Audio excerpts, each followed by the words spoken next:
Today I want to show you the one needle Kitchener stitch bind off in the round, and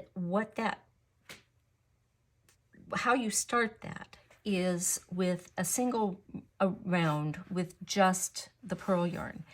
You drop the knit yarn at the end of the last round, and then you slip the knits and purl the purls. So you're going to slip the knits purlwise with the yarn in the back and knit the purls. And I've split the yarn there, so let me get that back on the needle correctly. All right, so I've got the purl yarn, and I'm going to bring it to the front and purl the stitch. And notice I took the yarn over with it. So now I have a purl stitch with no yarn over. And then I'm going to put the yarn to the back, slip the next stitch, so I have a knit stitch with the yarn over. So obviously with the double knitting, it's a little harder to see that I've done that, but I have in fact slipped the knit stitches purlwise with the yarn in back, and then brought the yarn to the front, and that should have been a purl stitch because I'd already slipped the stitch.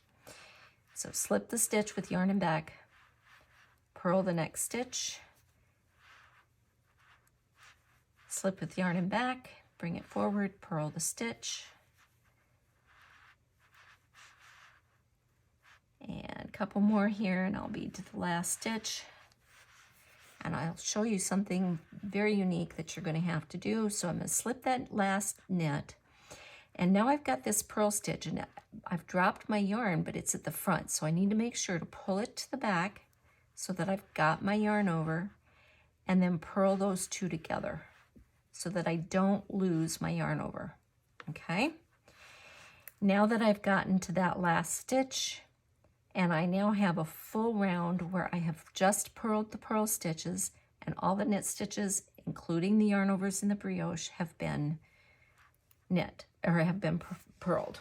So I have a slip and a purl. All right, now I can go ahead and I can cut my purl yarn, leaving enough for it of a tail to weave in, and I can move that out of the way. Now I have just my knit yarn, and now I have to kind of get an idea of how wide this is, okay?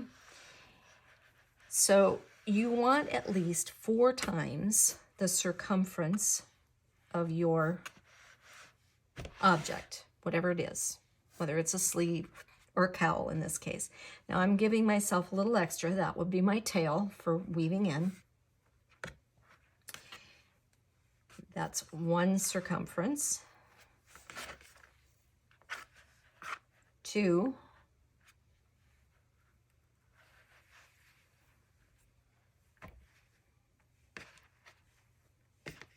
Pull out a little more. 3.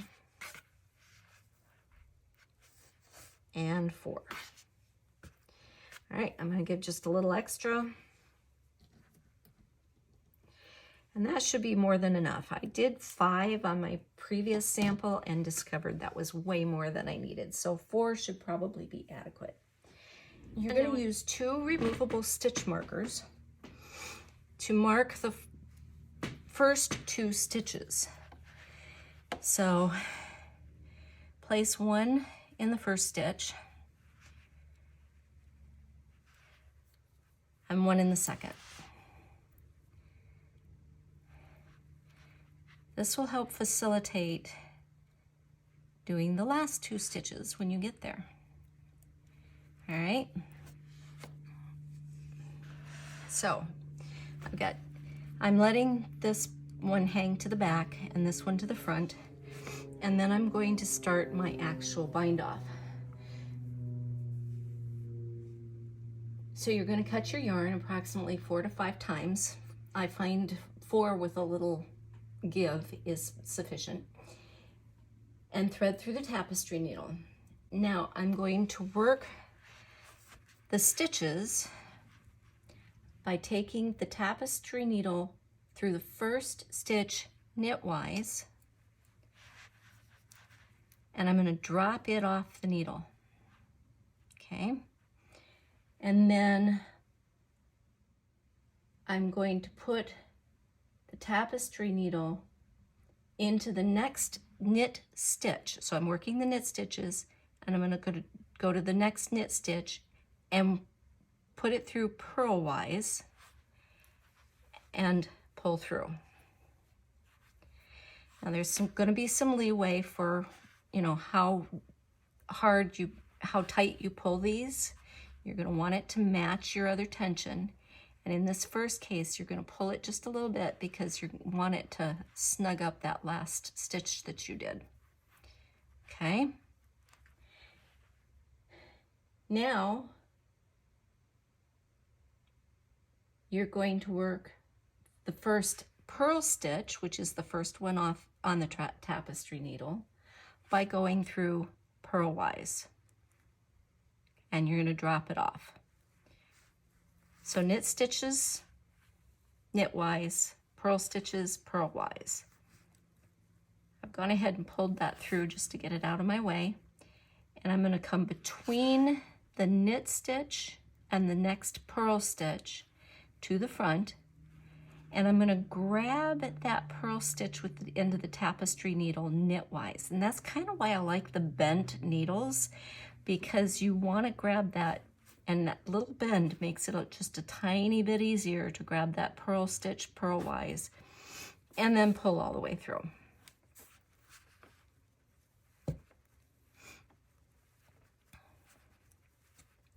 And yes, because I'm confined in space, this is taking a little bit more than it would if I were sitting in my comfy chair. All right, so next one to come off is going to be a knit stitch. So we're going to come around and we're going to grab that as a knit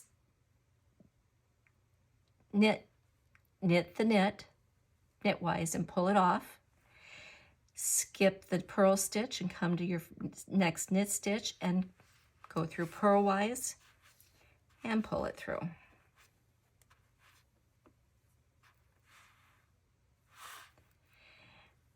You're going to go purlwise through the purl stitch, drop it off, come between the knit stitch and the purl stitch and grab that second stitch, that new purl stitch, knitwise. So again, come between the knit stitch and the purl stitch and grab just the purl stitch knitwise.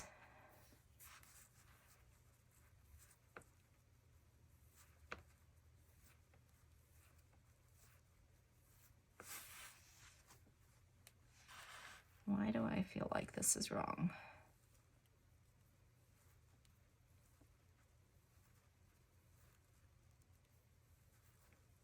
I don't remember there being... Yep, that is correct. Okay. All right. So now that I've got a couple stitches done, I'm going to go ahead and I'm going to pick these stitches up now instead of waiting until the end. And that's just because I can see them and they're easy to pick up because my needle is right there. So I'm going to get a hold of that stitch marker and I'm going to place it onto the right hand needle just like it's a knit stitch, right? So you make sure that right leg is facing.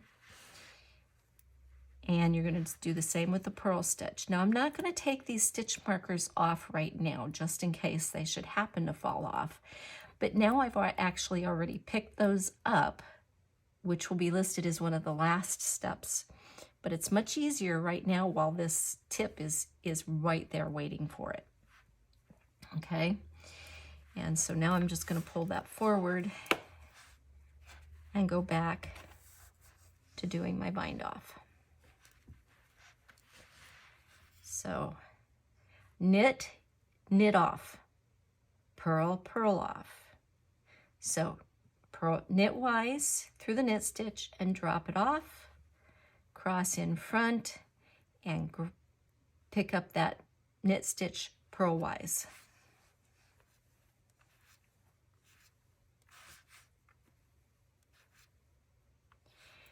Now we're going to purl the purl stitch off, come through the back, and grab that purl stitch knitwise. So remember, you've got to come in between the knit stitch and the purl stitch to grab just the purl stitch knitwise. So you're knitting off the knit stitches and purling off the purl stitches and grabbing the second stitch in that pair as a purl for the knits or knits for the purl. You can get into a pretty good rhythm. Do that again. Knit off, purl on,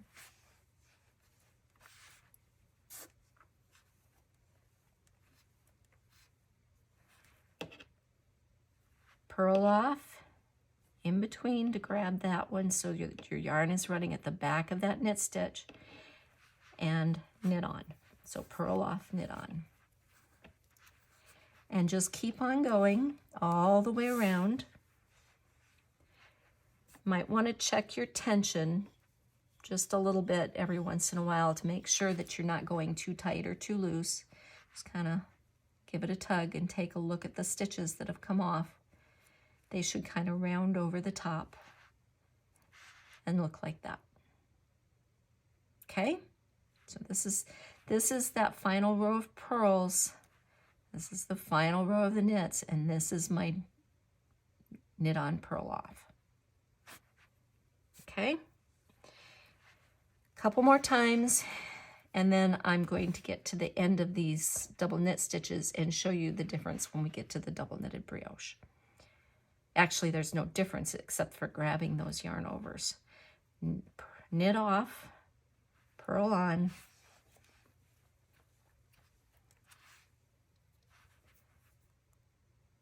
purl off, come from behind, knit on.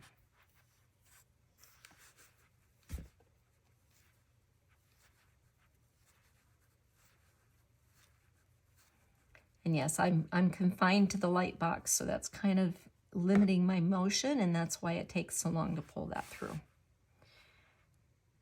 Knit off to the front of the purl stitch so that the yarn goes in between the two layers. Purl on.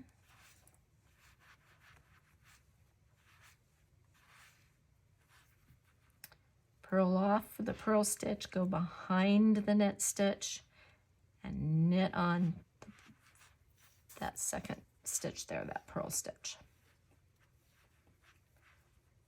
All right, I am going to finish out these double knitted stitches and I shall return. Okay, so we're down to where we have 2 of the double knit stitches still on the needle, but I have completed the first half of the transition where I have purled through the stitch and left it on, and I've knit through the stitch and left it on.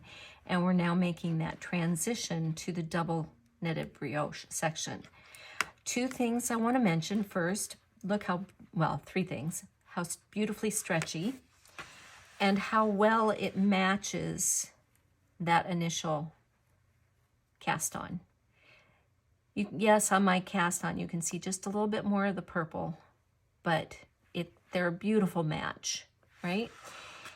The other thing I want to caution you is something I did in the process of getting here is I accidentally split the yarn on one of the purl stitches when I tried to grab it as a knit. So be real careful that you go through the center of that stitch and you don't split the yarn. All right, so now we have done the first half, and we're getting ready to move into the brioche, and we're still going to knit off, purl on, and this time I'm making sure I capture both the yarn over and the stitch. Now we've already purled the yarn over off the purl stitch, so I don't have to worry about that. I just need to purl off, come between those 2 so that you're not capturing the yarn over, you're just moving it off to the side and knitting through that purl stitch. It's probably going to be hard to see, but I will try to zoom in just as much as I can so that you can see that.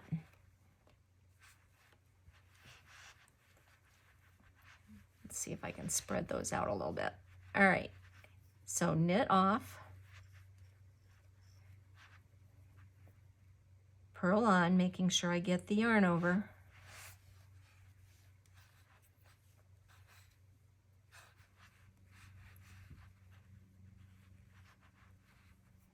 That seems a little loose on that previous stitch, so I'm going to just tighten that up just a little bit. All right, now purl off, come between the two, making sure not to capture. See, there's the yarn over right there. I'm going to make sure that yarn over is to the right of the tapestry needle, and I'm going to put the tapestry needle through that purl stitch knitwise, and that is done. So it's the same as doing the double knitting. You're not changing the pattern at all. You're doing knit off, purl on, purl off, knit on. So the knit stitches are knit off, purl on, purl stitches are purl off, knit on. So knit, pull the stitch off, purl, purl, pull the stitch off, knit. And I'm just going to completely do that all the way around until I get to those last two stitches. When you get to these last stitches, and I will attempt to record it, you're going to knit off, purl off, knit off, because you have done the first half of those stitches already. Okay? So you don't need to go through those a second time on the knit purl. Okay? All right.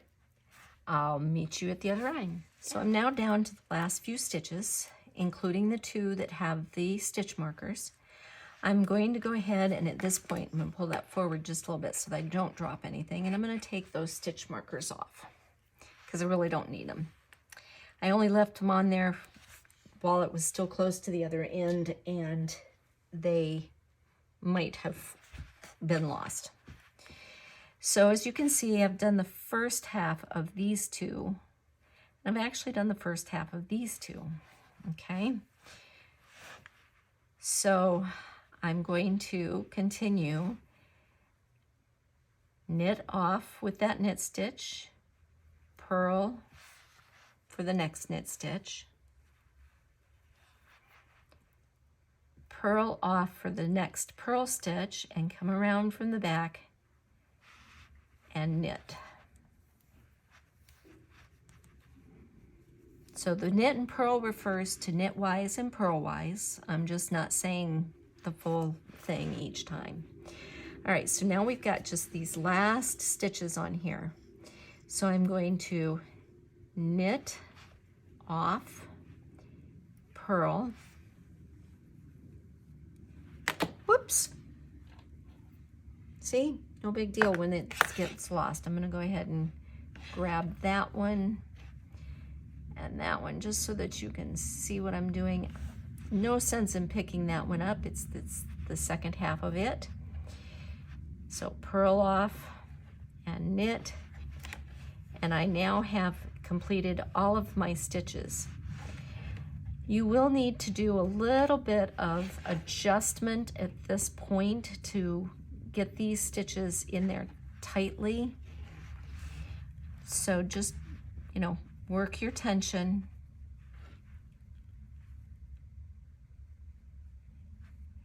And kind of just work that tension around, especially on that purl side, and you'll be just fine, okay? As a little added bonus, I would like to mention that for doing in your ends, if you do them on the double knitted side, you can actually very easily stitch those into that double knit and go a ways and just leave your tails on the inside of it and it will look beautiful. So just so that you can see, that was my reverse side. It looks very much like what was my main side. Happy knitting.